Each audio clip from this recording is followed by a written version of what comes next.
సర్పంచ్ గారు, దేవుడి మీద నమ్మకంతో ఏదో ఒకటి చెప్పండి. ఒక వ్యక్తి చనిపోయాడు. మీ కూతురు వయసులో ఉన్న ఒక అమ్మాయిని మానభంగం చేశారు.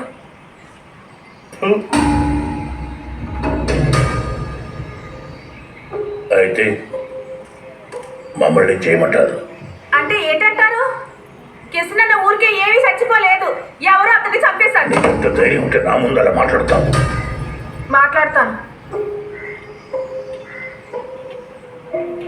ఇక ముందు నేను ఏ రాజు ముందైనా మాట్లాడతాను. తరలే,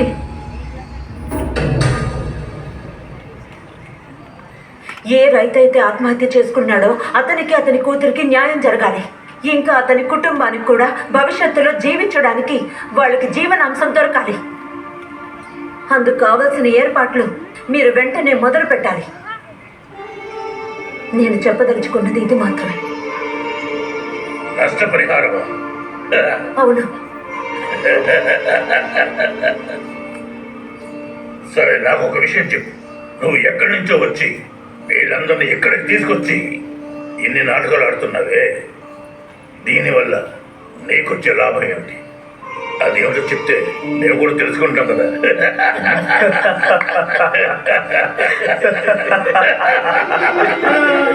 ఇలా చేయడం నీకేం దొరుకుతుంది? డబ్బా, పిండ, గోధుమలా, లేకపోతే ఇంకేమైనా?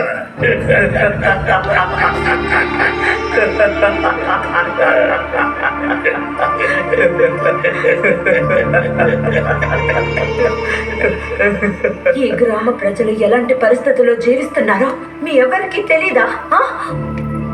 పిల్లలకి స్కూళ్ళు లేవు, తాగడానికి నీళ్లు లేవు, వైద్యానికి డాక్టర్లు లేరు. చెప్పలే. జమీందారు భూములు పండించే ఆదివాసుల రైతులకు కూలీలు లేవు. వీళ్ళ జీవితాలు నరకంగా మారాయి. వీళ్ళు అంటరాని వాళ్ళు. అంటరాని వాళ్ళ? ఎందుకంటే భగవంతుడు వీళ్ళని నరకం అనుభవించడం కోసమే పుట్టించాడు. అంటరాని వాళ్ళ? తను అంటరానిదా? ప్రభుత్వం ఆదివాసుల కోసం ఎన్నో పథకాలను ఇచ్చింది. ఆ ఫండ్స్ అన్నీ ఈ పంచాయతీకే వచ్చాయి. అయినా కూడా వీళ్ళ చేతికి మాత్రం ఏం అందట్లేదు. ఎందుకని? ఆ డబ్బంతా ఎవరి జేబులోకి వెళ్తోందో వీళ్ళందరికీ తెలుసు. అంటరాని వాళ్ళు ఆదివాసులు మాత్రమే. అది వాళ్ళ తప్పు కాదు కదా సర్పంచ్ గారు, అంతేనా?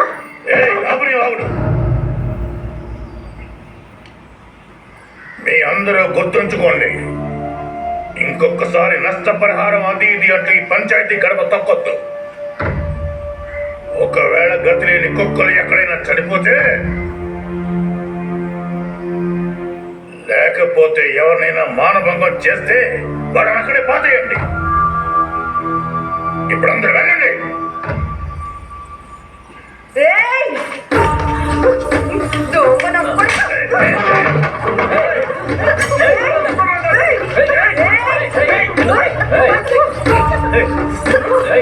జమీందారు కుక్కలారా, అందరి తలని నోరికి పడేస్తాడు.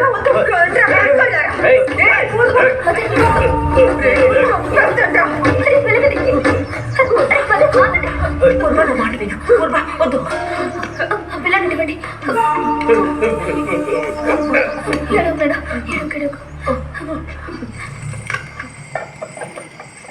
మా యొక్క వచ్చి అనంతేనండి. ఇవ్వు. వాళ్ళు వంట చేస్తున్నారు. మా యొక్క నన్ను రమ్మంటావా? వద్దు. పెద్దమ్మ గారండి, తీసుకోండి. నాకా? కాదు, నాకివ్వు. అయ్యో అమ్మగారండి, మా యొక్క ఆకలిస్తుంది. తీసుకొస్తాను. అన్నా, మీకు ఇంకో చపాతి కావాలా? ఇవ్వమ్మా.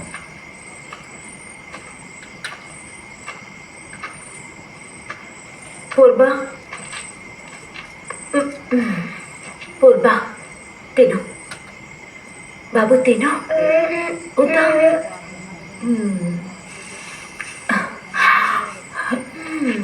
అతని చెంప చెళ్ళు మనిపించావు. పూర్బా తుఫానుగా మారుతుందని మేమెప్పుడూ అనుకోలేదు.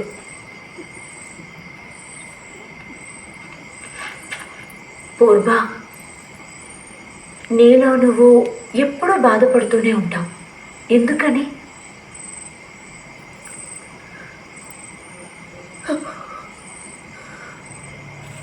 అయ్యా నన్ను వదిలేయండి. నన్ను వదిలేయండి. అయ్యా డబ్బులు అడుగుతారా అయ్యా అయ్యా నా భార్య కడుపుతో ఉందయ్యా, నన్ను క్షమించండి. పనికి జీతం తిండి మాత్రమే. నన్నే డబ్బడుగుతావా కుక్క? విసిరి పారేయండి. ఆ కుక్కని మట్టిలో పూర్చేయండి.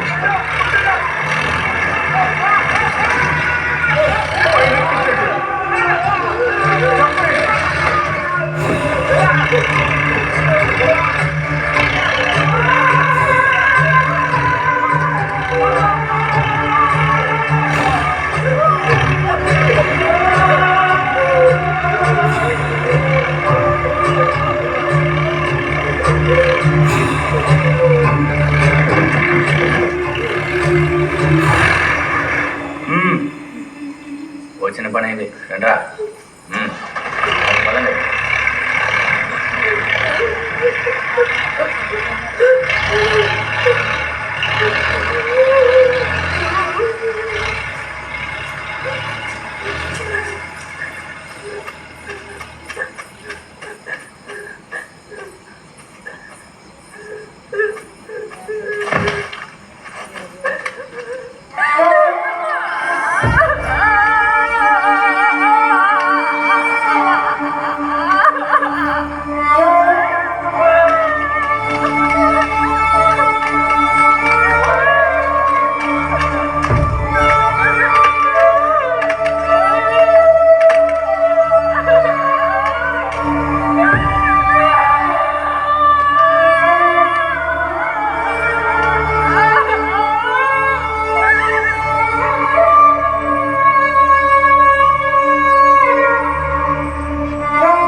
ఏ పూర్వ, ఇలా చూడు, జరిగింది జరిగిపోయింది. దాన్ని ఇంకా మర్చిపో. నన్ను తాకద్దు పూర్వ, నా మీద ఎవరూ జాలి చూపించక్కర్లేదు. పూర్వ, అరే నేను నా బిడ్డ ఏడు చేర్చి చచ్చినప్పుడు ఎవరు సాయానికి రాలేదు. ఇప్పుడు మాత్రం ఎందుకు వచ్చారు? వెళ్ళిపోండి. మేము ఇలాగే సంతోషంగా ఉన్నాం. ఎక్కువ మాట్లాడదు పూర్వ. ఒకవేళ పాత కథలు తగ్గితే మా దగ్గర కూడా చెప్పడానికి చాలా ఉన్నాయి. ఈ వేళ తనకి సమాధానం చెప్పే తీరాలి అమ్మగారండి, లేకపోతే తనకి అర్థం కాదు. నువ్వేమన్నా నిన్నెవరూ తిరిగి చూడలేదనా? అయితే ఈ విషయం చెప్పు. నీకు మాత్రమే అన్యాయం జరిగిందా? మాకు మాత్రం అసలు ఏం జరగలేదా? జమీందారులు మీ ఆయనలాగే ఆ మాయాకాల ఆయన కూడా మట్టిలో కలిపేశారు.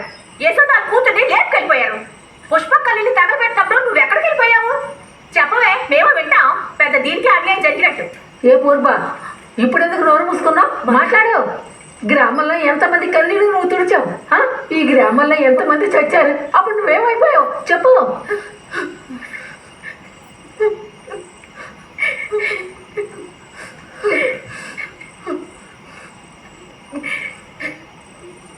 పూర్వ, పూర్వ, పూర్వ,